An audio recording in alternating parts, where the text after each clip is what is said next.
I want you to think and to picture an escalator. Think about an escalator. Maybe you've been in a mall or you're at the airport and you see an escalator. Picture it.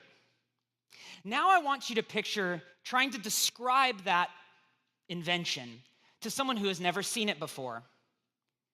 Because you might not imagine, but escalators are unknown to millions of people across the earth. People live in all types of societies that don't have this invention, the escalator. Imagine yourself talking to someone who's in the third world, who has grown up their entire life with less economic means, and trying to tell them what an escalator is and does. You might be fielding such questions as this. Why? Why do you need that? And you go, we don't want to walk? That's kind of the harsh truth, is it not, right? Like, the harsh truth is that the escalator was invented not because it had to be, but because it could be invented.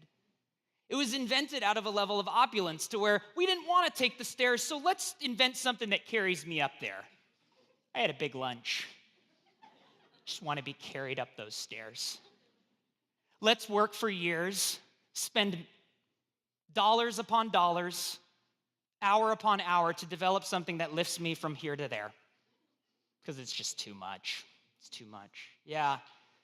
Inventions in America and in privileged societies tend to not always come out of necessity, but sometimes they come out of just, hey, we can do this.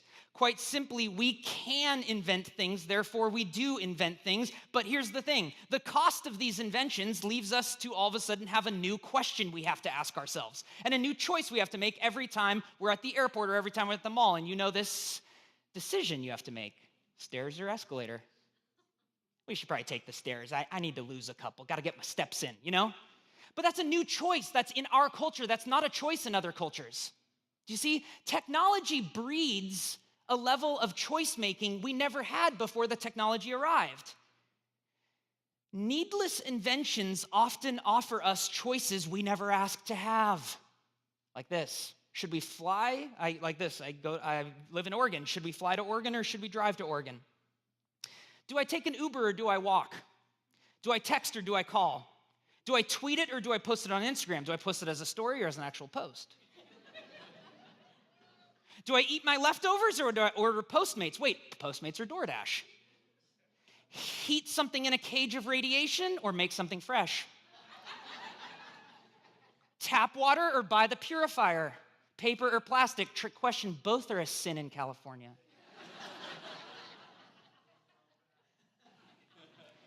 All of these choices you and I never asked for, and yet we live in a world that we have to make them all the time.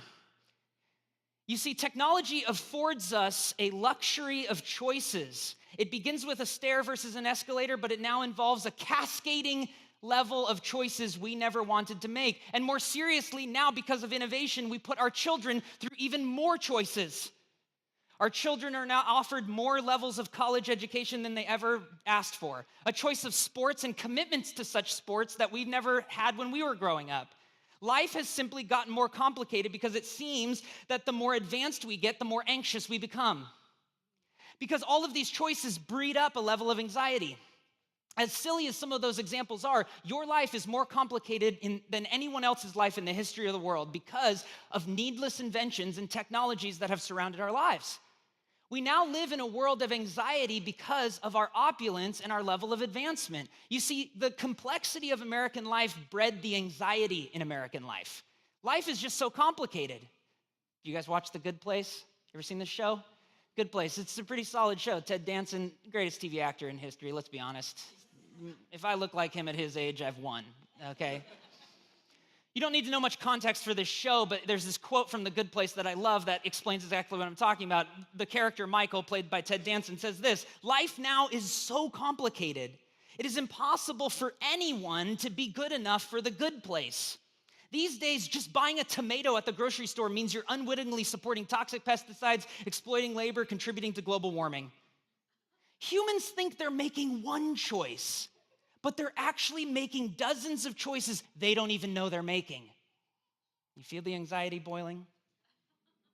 This is the life we live. This is the world we live in. I said it before. The complexity of American life bred the anxiety in American life.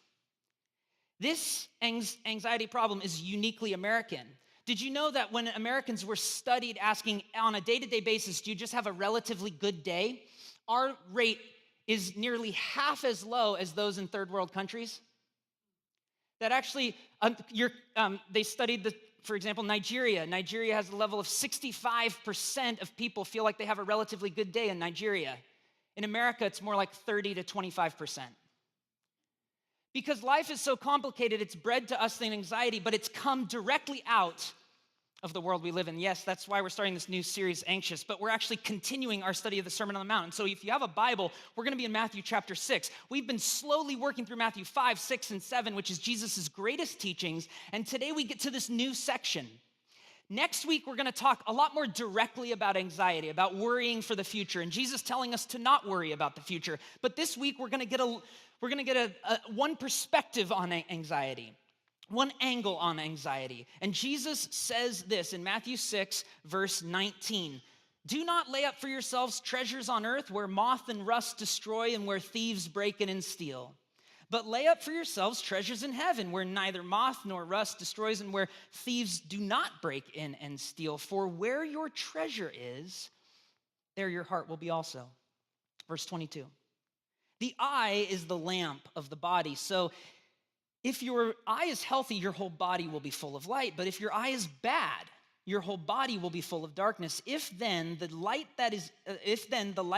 in you is darkness, how great is the darkness? 24, his summary right here. No one, nobody in this room, nobody on the earth can serve two masters. For either he will hate the one and love the other, or he'll be devoted to one and despise the other. You cannot serve God and money. There's something in our service to money and our service of possessions and our service of ourselves that has bred a level of anxiety in this culture that Jesus is trying to get us away from. He uses three metaphors that we'll discuss today. 2 treasures, 2 eyes, and 2 masters. The first metaphor, he uses a metaphor of 2 treasures. Now, when you think of treasure, you probably think of Johnny Depp. But that's not the kind of treasure he's talking about here.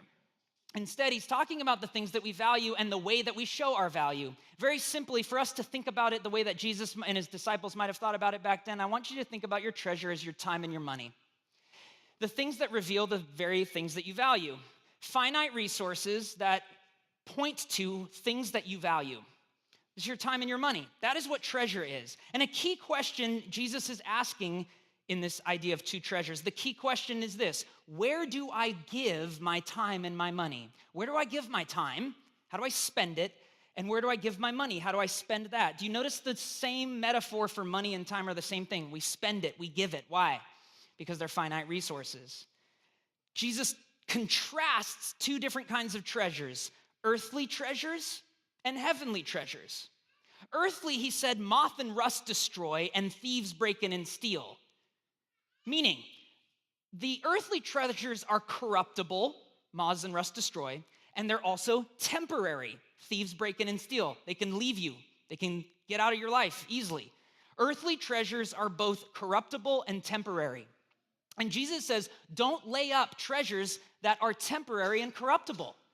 It's foolishness. And all of us in America know this intellectually, but because we swim in consumerism and materialism, it's nearly impossible for us to understand. But Jesus says, beware of this. Have you ever had this experience? I remember the first time I really understood how corruptible and temporary earthly goods are. I bought the first iPod. Some of you work for Apple, and you tricked me to do this. It was 5 gigabytes. You told me through a commercial that I could store 1,000 songs on my phone. I was pumped. I was super into music. I saved up the, I believe, $400 retail price it was at for the brick.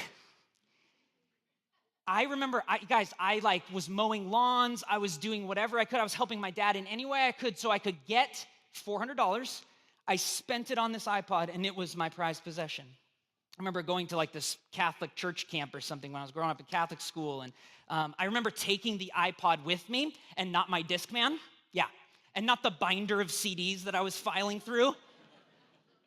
And I was like, all I have to do is bring this. And I packed it in pillows to protect it so that it wouldn't corrupt, so that moths would not eat and destroy it, or a thief would not break in and steal. It was so important to me. Flash forward 5 years, in 2006, I'm wandering around my neighborhood and I'm in a garage sale, and I approach this garage sale and I see next to a stack of VHS tapes, my iPod with an orange sticker on it that says $5. In 5 years, did you watch the value? It changed in 5 years, and now it's all the faster, is it not? Now it's all the faster. There is nothing that you or I own right now that will not be in a dumpster in less than 100 years. Everything you and I own, from cars to cups, will be irrelevant at best and trash at worst in under a century.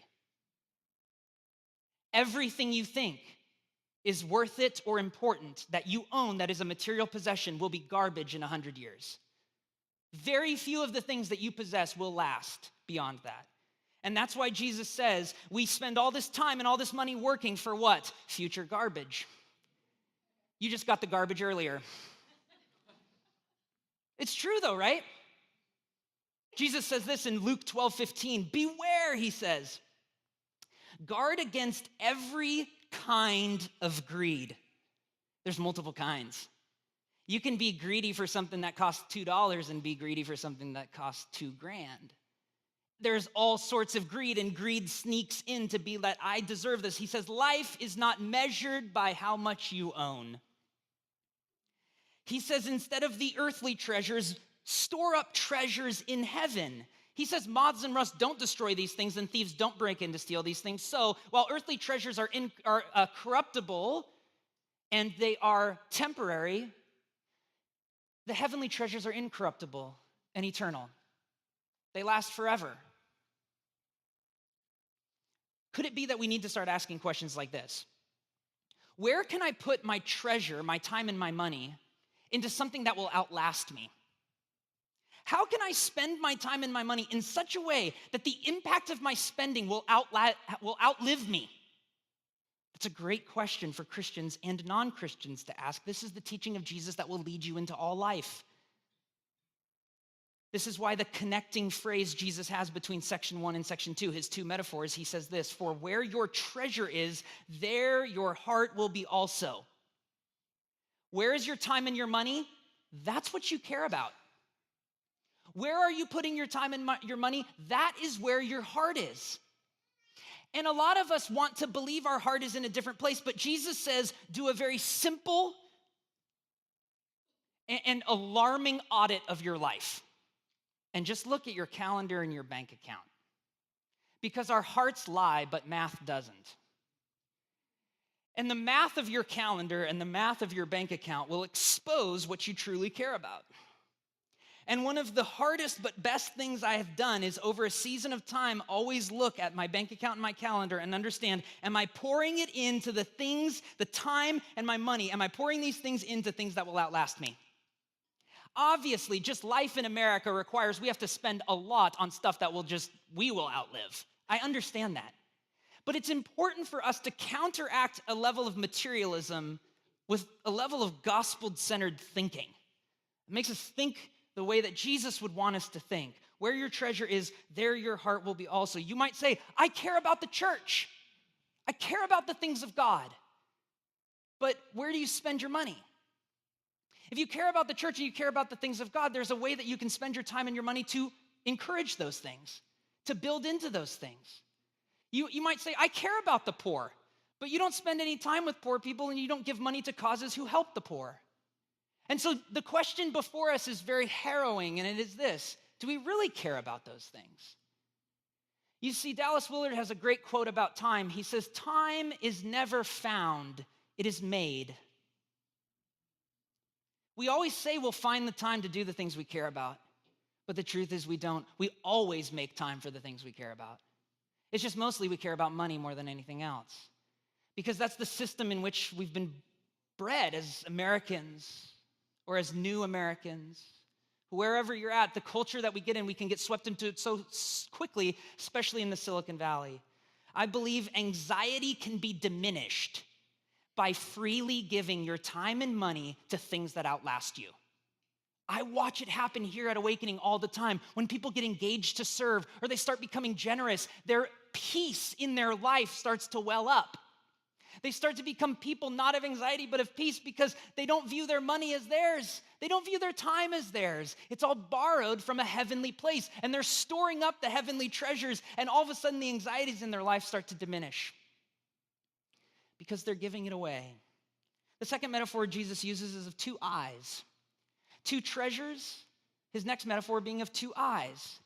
And the key question Jesus is going to ask here is, if in the first one he was like, where are you giving your time and your money? The second key question is, where do I give my attention? Where am I pointing my eyes? And Jesus says there's the unhealthy and the healthy eye. In Jesus' day, eyes were the way you saw the real person and their intentions. Likewise in today, right, like in America, we say, look me in the eye. Why do we say look me in the eye? Well, it could be one of two things, right? It could be two ways. I could tell you, look me in the eye, when I'm trying to tell you something. We say this to our kids, look me in the eye. Don't talk. Look me in the eye, clean your room, right? Or it could be from me to you or from you to me. If I think you're lying to me, I go, look me in the eye, right? My mom would always do that to me. She'd get me, you know. Look me in the eye and tell me you were home when you said you'd be home. What? I got a lot of things to look at in this room all of a sudden. Wow, look at this. This is fascinating. Yeah, okay. Yeah, all of a sudden, right? That's where we sit. And Jesus says, your eyes and where you give your attention shows what you value. Where you place your attention reveals who you are. What you direct your gaze to will either increase your anxiety or dispel it, right? We've all had this happen. The question is, what are you paying attention to? Very commonly, we're constantly paying attention and directing our gaze towards our devices, right? Scrolling. You know, there's a season of my life where I struggled sleeping. And I was like waking up in the middle of the night, or I couldn't go to sleep. And I thought it was work stuff. Ministry can be stressful. And my wife is a doctor. She's very smart. And she said, well, what are you doing before you go to bed? And I said, mostly just scrolling. Because I can't lie to her. I'm on my phone. She said, you know, actually there's like science behind this that says if you're scrolling before bed, you're just not going to sleep well if you're staring at a screen. And I was like, okay, you're smart. Okay, like, you know, but it was simple. I was directing my attention to something that was increasing my anxiety. What are you directing your gaze to? Sometimes we're directing our gaze so much to ourselves. We're so insular, we're thinking constantly, how are people viewing me? And what do people think of me? All of us struggle with this. I struggle with this all the time. I'm constantly filled with anxiety when my gaze is directed towards myself. But Jesus, his question hangs over it. Where is your treasure? Where is your attention? If your attention is on yourself and on earthly things, you won't be storing up heavenly treasure. One of the best disciplines as a Christian is to have our gaze focused on God and neighbor. Jesus says this is the greatest command, to love the Lord your God with all your heart, soul, mind, and strength. The second is like it, to love your neighbor.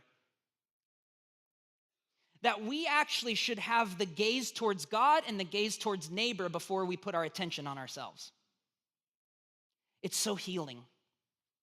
It's so healing to be involved in the lives of others and the concerns of others. To be involved in the lives of others and to be involved. Do you know that's what you're doing when you worship, by the way? Can I just encourage us in worship? Worship is not sing time. Worship is not time to sit and sing along and be nice. Worship is time to direct your attention to the eternal. That's why you got to be on church on time. That's why you got to stay to church all the way through, because worship is that important for you. As a human being, you got to get out of yourself. That's what I look forward to in worship. I go, yes, another Sunday where I get to get out of myself for a little bit, right? I'm anxious about the sermon. I'm anxious about what I need to do on Sunday. But worship gives me the opportunity, affords me the privilege of directing my attention to the heavens. That's what we have to do to live the life Jesus is asking us. This is where the ways I see our anxiety boiling up, in our time and our money and in our attention. And what would happen is if we pushed time, attention, and money towards the things that will outlast us, to the things of God, your life will be transformed. And that's where Jesus concludes with this verse in verse 24. He gives the metaphor of two masters. He says, no one can serve two masters. It's impossible. And when I think about verse 24, when Jesus says no one can serve two masters, he'll be devoted to one or despise the other, you cannot serve God and money, I think about my life. I think about being an American. I think if verse 24 grew like a seed planted in the hearts and lives of American Christians, it would transform the church. It would transform the workplaces. It would transform our families if we didn't serve God and money, if we didn't have a foot here and a foot there and try to straddle this world of like, I want to be in America and I want to be a materialist and I want to consume things and I want to follow Jesus. I think right there, trying to straddle these worlds, which Jesus said you never could do in the first place, is where the anxiety is coming from. I think it's coming from this area of trying to understand who will we serve. The key question is, where do I give my devotion? Where do I give my devotion? When Jesus says you cannot serve God and money, some of your Bibles will have a footnote and it'll say, or possessions, or your translation might say possessions. It's because Jesus is using a Greek word here that's a transliteration of the Aramaic word mammon. Mammon meant your stuff. That's actually probably the best way I could describe that word. It has a ton of Old Testament beautiful implications to it that we don't have time to get into at the Sunday service. But mammon was about the things in your life that surrounded you, the material things that surround your life, the material and earthly concerns that surround your life. Possessions, wealth, prosperity, it's a larger, more loaded term. And Jesus says you serve God, your two masters can be God or the material things that surround your life, your time, your money, your attention. And what will it be? How will you give your devotion? Jesus makes it plain. There's no prioritization here. There's just a priority, one singular priority. I think it's funny, you hear this actually in a lot of ministry circles. Pastors try to make sense of their ministry, and they say things like, my priorities are God, my family, and then my ministry. And people outside of the ministry say, my priorities are God, my family, and my work. But the problem is we spend more time at work than with our families. So how do you do that? We're set up for failure in America. You see, that's where I think that formula is actually rather unhelpful. And pastorally, I would encourage you to this. God is your priority and he permeates all of your life. Stop stressing about trying to do 1, 2, 3, 4, 5, 6, 7, 8, 9. Because you know what? The older you get, the more priorities heap upon you, right? Your kids, your obligation to your work increases, your career increases, all this stuff. All of a sudden, you have a list of 25 priorities and you're constantly rearranging them. Jesus is saying, solely devote, give singular devotion to God, not the material things that surround your life, and allow that devotion to permeate all of your life. Allow that devotion to leak into everything that you do. Allow the singular devotion to Jesus to reorient all your other decisions.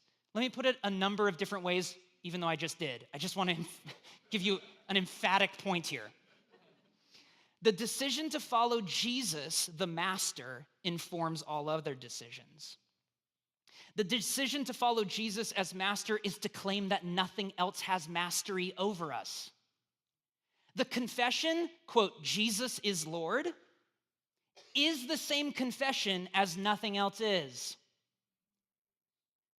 Not money, not possessions that will wear out, not the absurd idea we have in America of a career. All of these things to a Christian come after a fierce devotion to God. One of the first times I learned this, I was 18 and at a point in American life where a lot of anxiety hits you. You go to college. And everyone, when you go to college, starts obsessing over what you're going to do with their life because they're bored with theirs. And they're like, what are you going to do? What are you going to do? What are you going to major in? What all this stuff? It took you a while to get some of that. Some of you. And I was at Seattle Pacific University. I was in Seattle. My wife and I were dating at the time. And I was starting to follow Jesus. But it's that time in my life where the treasures were wide open, right? I was in one of the few places you get to in this world. We are so fortunate and lucky. Some of us get to a position I was in where I could have done a lot of things. But that brought a lot of anxiety because privilege breeds anxiety and all these levels of life, right? And I was like, what do I want to do? Where do I want to go? What kind of person do I want to be? No matter what, around that age, whether you're in college or not, it does breed up a level of anxiety. And between end of high school and early college, I'd started figuring out what it meant to be a Christian. I had been converted when I was like 14 or 15 and baptized, and I was like, now I think I know what it is to follow Jesus, right? It means following him, total devotion to him. He's my master, right? All this stuff. But how did it work? Starting to wonder, will I be the kind of person who's as devoted to Jesus? I saw these older people in my life that were so devoted to Jesus, and I was like, is that gonna be me one day? I hope, man, that'd be cool if I could have that level of devotion. And it was through that first year of college, a level of suffering that clarified my vision of the world. Divorce and death and betrayal was surrounding my life. My parents were getting divorced. There's death, there's betrayal in my life. And it was through that God began calling me into ministry. And I remember really struggling with this question. I want to follow God, but pastors are corny. I don't want to be a pastor, those guys are on stage and no, I don't, they all look the same to me, I don't want to be like that.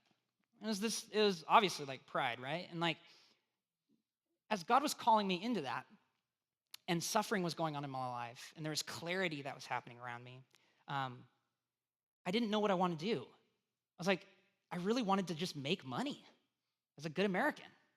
Let's make money. But God was calling me to ministry, which is absolutely to not make money, right? My treasure was being revealed, my heart, where is my heart gonna be, right? What am I gonna do? How am I gonna make decisions? What will inform my decision making? That was what was going on. It was right then that I got a call from a church in Oregon that was like, hey, do you wanna come intern with us for the summer? And I hung up the phone. My wife, who I was dating at the time, Allie, I hung up and she was in Seattle and she goes, look, first thing she says, you gotta go. You got to leave Seattle. I know that will mean long distance, Seattle, Portland, or whatever, but you got to go. This is what you're made to do. This is what God's calling you to do. Out of singular devotion to Jesus, this is what needs to happen. And making this decision, I was shocked at how much peace I had. Why? Because something started to operate in my life when I was 18, which was that a singular devotion to Jesus, when a decision is made out of that singular devotion of Jesus and within community, my wife and I, or you and a roommate or your community group, when decisions are made out of a singular devotion to Jesus and surrounded by the wisdom of community, there's tremendous peace that comes. And all of a sudden I began to see how life with Allie might work really well. Because if she's gonna always encourage my singular devotion to Jesus, I have to always encourage her singular devotion to Jesus, and decisions must be made out of the first decision we made, which is to follow God. Now, I understand this analogy kind of is dumb because it's ministry, and I know a lot of you, that's not your life. And at some level, you're like, well, it's pretty clean because it's ministry. But I gotta tell you, since that day, Allie and I have had to use that same idea over and over again. I told you my wife's in medicine. When we had to choose medical school and moving here for residency and all of these things, how did we make those decisions? And I look back and I go, there was actually little anxiety in some of those decisions. Some of the better decisions I've made have had the least amount of anxiety. Why? Because I wasn't looking at how am I gonna make money, or how am I gonna contribute my time to our careers or any absurd idea like that. Our attention and gaze was fixed towards Jesus, and the decision followed. Because at some level, when you are singularly devoted to Jesus, there's no wrong decisions. Isn't that freeing? When you make your decision with God in partnership with him, man, you can kind of do whatever. Because it'll keep you out of sin, it'll keep you out of foolishness, it'll keep you on the straight and narrow path, and you'll find yourself being with God in the decision. And not with money and the stress of earthly concerns. No, all of those things go away, which is why Dallas Willard can write this. A disciple is a person who has decided that the most important thing in their life is to learn how to do what Jesus said to do. That's the most important thing. A disciple is not a person who has things under control. Americans love to have things under control. We'll talk about that next week. Or knows a lot of things. Christians love to know things, and then that demonstrates their righteousness. No, that's not what a disciple is. Disciples simply are people who are constantly revising their affairs to carry through on their decision to follow Jesus. I'm reading it again. Disciples are simply people who are constantly revising their affairs to carry through on their decision to follow Jesus. So I'm telling you, my wife and I have not done this perfectly. I have not done this perfectly. I'm just telling you, the best moments of my life, when I feel like I am with God and connected with him, it's because I'm obeying the command of Jesus to not store up treasures on earth, but laying up treasures in heaven and making decisions off of one decision. I follow Jesus. And from that decision is a cascade of other decisions that are made. But they're all made out of my singular devotion to Jesus. So we don't serve money, we don't serve possessions, we don't serve our future, we don't serve our career, we don't serve our kids' potential future, we don't serve anything else but God alone. And when we serve God, the tremendous peace of God is given to his followers and his people to where you can now live a life free of anxiety, free of yourself, free of interior motivations. And I know that for some of you, the word anxiety brings up clinical ideas. And things that you have struggled with. And yes, sometimes it involves a level of participation with professionals in counseling and medicine, but I'm here to tell you that God is here to help you in your anxiety. God has not left you alone. God has not left you on your own. God has not left you unconcerned with anxiety or unsure how this whole world thing works. He has stepped in as Jesus and showed his devotion to you, which is why we see Hebrews 12. Hebrews 12 says this, therefore, since we are surrounded by a great cloud of witnesses, let us lay aside every weight and sin which clings to us so closely, and let us run with endurance the race that is set before us, looking to Jesus, the founder and perfecter of our faith, who for the joy set before him endured the cross, despising the shame. Look at that verse. Leave that verse up there. We throw aside every weight. Money's a weight. We throw aside career. Career's a weight.